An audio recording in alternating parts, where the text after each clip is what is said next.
Amara grew up in Kampala, Uganda, in a small house that always felt too quiet after her mother passed away. She was only a teenager when it happened, and the loss left a hole in her heart that never truly healed. Her father did his best to raise her, but life was not easy. Money was always short, and he worked long hours just to put food on the table. Still, Amara admired him for trying, even when the weight of the world seemed too heavy on his shoulders. After some time, her father remarried. The new wife, Zahara, was much younger and beautiful in a way that drew attention everywhere she went. On the surface, she acted kind, often smiling at Amara and pretending to care for her like a mother would. At first, Amara wanted to believe that maybe this was a chance to have a family again, but something about Zahara never felt genuine. There was a sharpness in her eyes, hidden behind her sweet words, like she was always measuring Amara, comparing herself, and quietly disliking her. Zahara knew how to win people over with charm, especially Amara's father, who was blinded by her beauty. To him, Zahara was a blessing after years of hardship,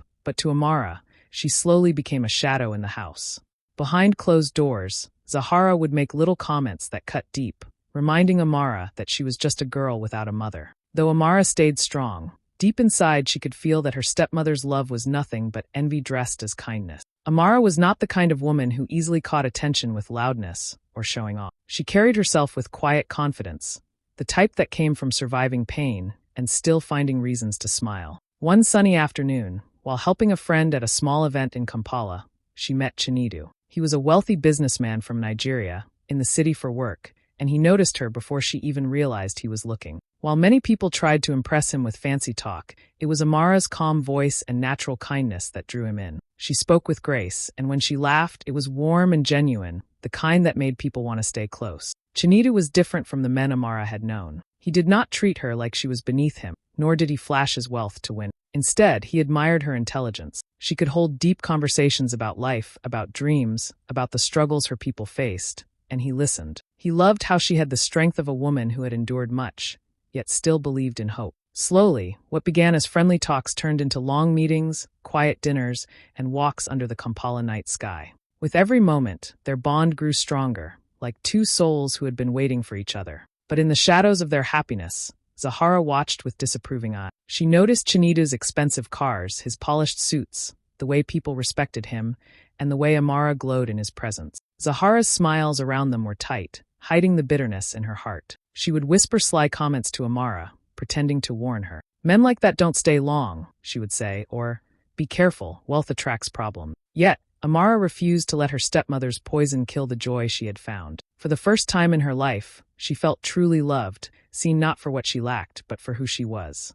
Chinedu proved his love not with empty promises, but with actions. He met Amara's father, spoke with respect, and made it clear his intentions were pure. He wanted Amara not as a passing fancy, but as his wife. When he finally asked for her hand in marriage, Amara's heart swelled with both joy and disbelief. She had grown up in a broken home, carrying wounds that ran deep, yet here was a man who chose her completely. Their wedding was simple but beautiful, filled with laughter, music, and blessings. As Amara stood beside Chinedu, dressed in elegance and glowing with love, Zahara sat in silence, her face tight with jealousy. Though she clapped when others clapped, her heart burned with envy. She could not stand the sight of Amara being loved so openly and so fully. But for Amara, this was the beginning of a new life, one where love felt real, and for once she believed happiness could last.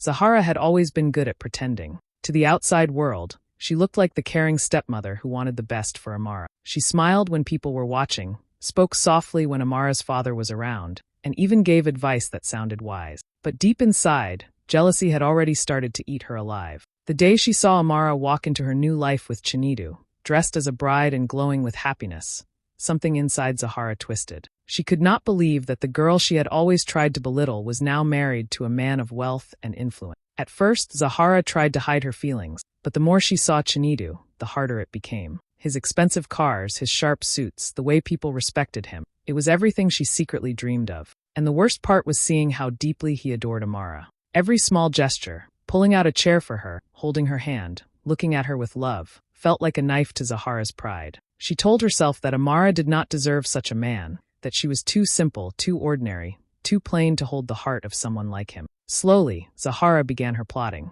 She would visit Amara often, pretending to be supportive. She would bring small gifts, sit with her, and speak in a voice laced with fake care. "Marriage is not easy," she would say. "You must be careful. Men of wealth are easily distracted." Sometimes she would hint that Chinidu might be hiding things, planting seeds of doubt in Amara's heart. But while she pretended to guide her stepdaughter, Zahara was secretly watching for every chance to get closer to Chinidu. She used her charm like a weapon. When she visited their home, she made sure to dress beautifully, wearing clothes that revealed just enough to catch attention. She laughed at Chinidu's jokes, even when they weren't funny. She praised his achievements, telling him he was a man of vision, a man destined for greatness. It was a different kind of attention from Amara's quiet love, and Zahara knew men often fell for flattery. She studied his reactions carefully, testing boundaries with every word and every smile. Amara, innocent and trusting, never saw the danger. She believed Zahara's advice was genuine, thinking maybe, after all the years of coldness, her stepmother had finally changed. When Zahara warned her to guard her marriage, Amara only nodded, not realizing that the very woman speaking was the one who wanted to break it apart. Behind her sweet mask, Zahara's envy grew stronger each day. She wanted the life Amara was living. She wanted the house, the respect, the wealth, and most of all, the man. To Zahara, Chinidu was not just Amara's husband. He was the key to everything she had ever desired. And little by little, she was ready to do whatever it took to take him away. At first, life with Chinidu felt like a dream Amara never wanted to wake from. He spoiled her with love, treated her with respect, and made her feel like the luckiest woman in Kampala. But slowly, little cracks began to show, cracks Amara tried to ignore. Friends whispered to her, saying they had seen Zahara and Chinidu talking too closely, meeting in places that didn't make sense. Amara laughed it off. How could her own stepmother do such a thing? And Chinidu, the man who promised her forever, surely he would never betray her. She trusted too much, and that trust blinded her. Zahara's visits became more frequent. At first, she would come during the day, pretending to check on Amara. Then it became strange. She would linger when Chinidu came home, offering to help with little things. Sometimes she laughed too loudly at his words, touched his arm as if it were nothing, and gave him long looks that made people around uncomfortable. Amara's friends noticed. They tried to warn her, gently at first. "Be careful with Zahara," they said. "Something about the way she looks at your husband doesn't feel right." But Amara shook her head. To her, they were just overthinking. But rumors don't die easily. Soon, the whispers grew louder. People claimed they had seen Zahara and Chinidu meeting in restaurants, sitting close, speaking in hushed tone. Amara's heart refused to accept it. The thought was too painful. She told herself it was a misunderstanding, that people were simply jealous of her happiness. Yet deep inside, a small fear began to grow. The truth revealed itself one evening when Amara came home earlier than expected. She walked quietly into the house, her footsteps soft against the floor. From the living room, she heard laughter, familiar but wrong. She pushed open the door and froze. There they were, Zahara, her stepmother, sitting far too close to Chinidu, their voices low, their faces inches apart. It wasn't the kind of conversation family should have. It was intimate, secretive, dangerous. For a moment, Amara couldn't move. The scene burned into her mind, her chest tightening until she could barely breathe. Zahara noticed her first, and the fake smile slipped across her face like nothing had happened. Chinidu tried to stand,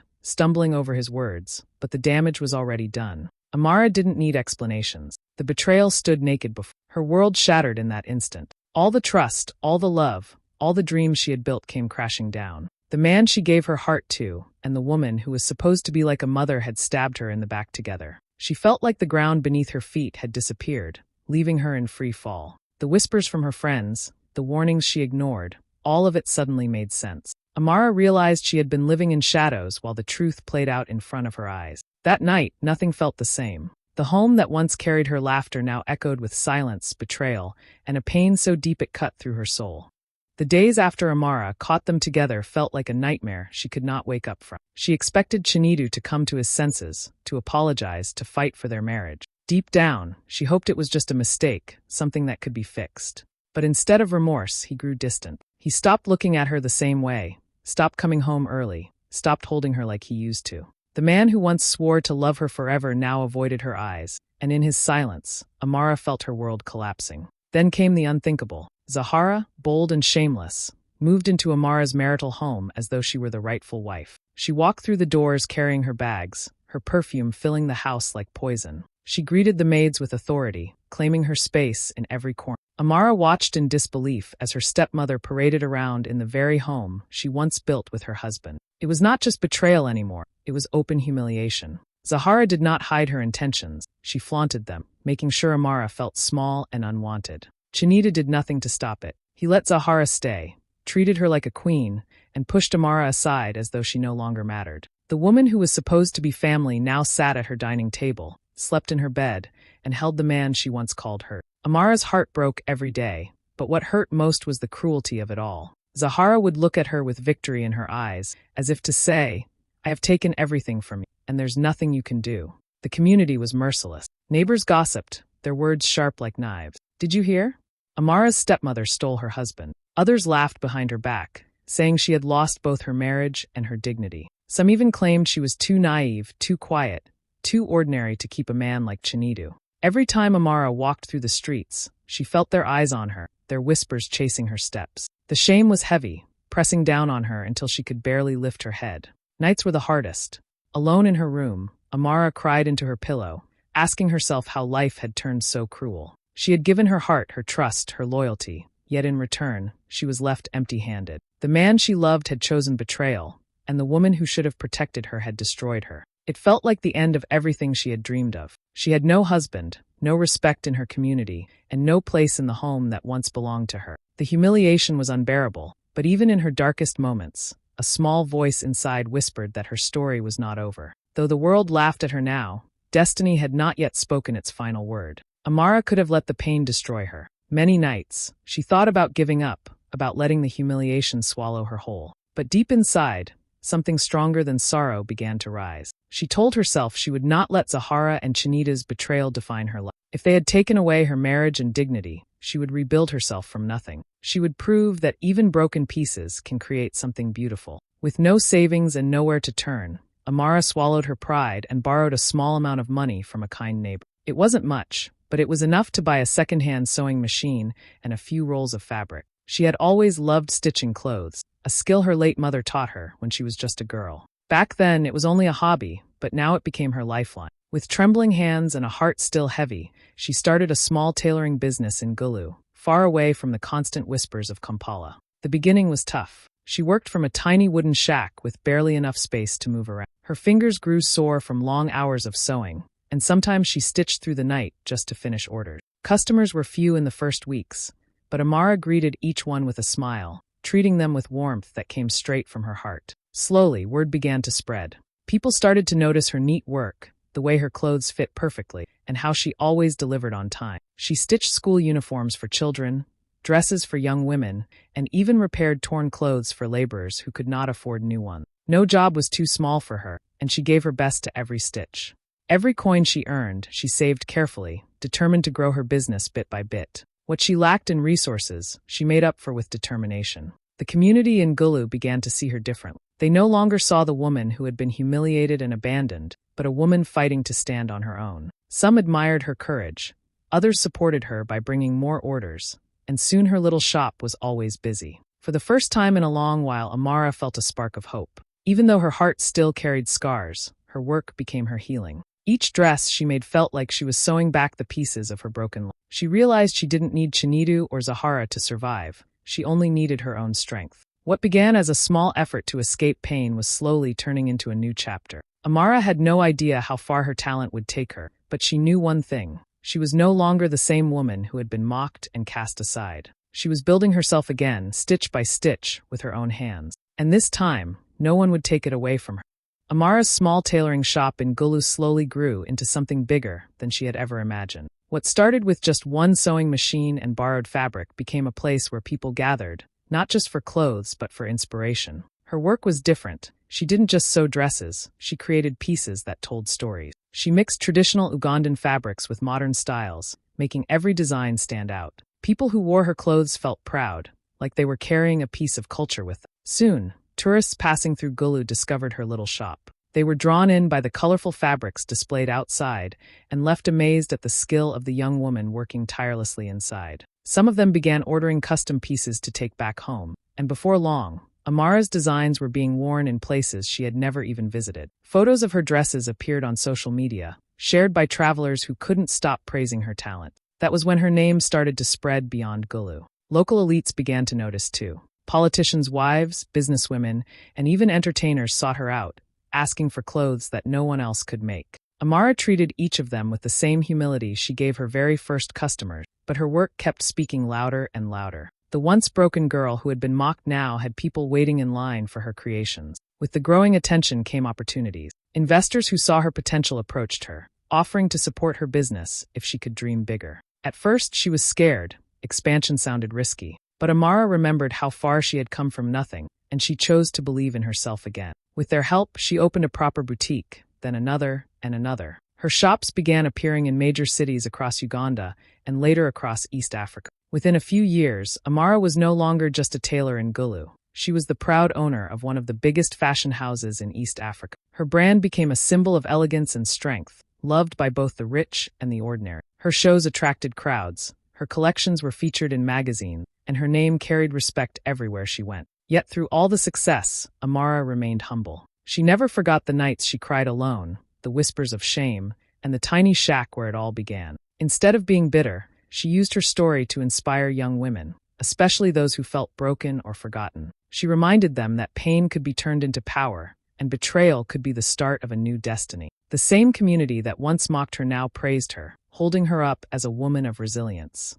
Amara had risen from the ashes of heartbreak, and the flame she carried now burned brighter than ever. What had started as survival had transformed into greatness, and she was only just beginning. Chinedu had always thought he could control everything, his business, his life, even the people around him. But life has a way of teaching lessons in the hardest ways, and soon, he learned the truth about Zahara. The woman he had chosen over Amara, the one he allowed into his home and heart, had never loved him. She only wanted his wealth, his status, and the comfort that came with it. Slowly, the reality hit him like a cold wave. At first, Chinedu didn't see it clearly. Zahara smiled at him, whispered sweet words, and acted like a devoted wife. But behind closed doors, she drained his accounts, signed deals in his name, and spent recklessly without any thought for their future. Money that had once seemed endless began to disappear, and the empire Chinedu had built with pride started crumbling under Zahara's scheme. When he confronted her, she laughed and accused him of being paranoid, making him doubt himself. Then came the betrayals he hadn't even imagined.